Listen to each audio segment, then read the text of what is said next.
my own version of chicken feet adobo.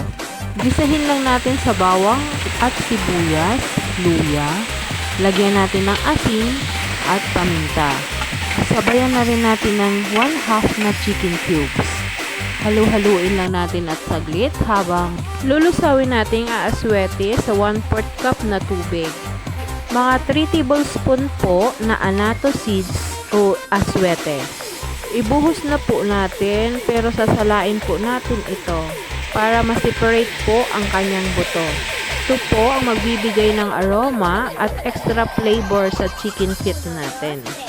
Maglagay na po tayo ng suka o vinegar. Huwag muna po natin takpan. Next na po, lagay natin ang water. Hayaan natin kumulo na mga 1 minute. Huwag muna natin haluin.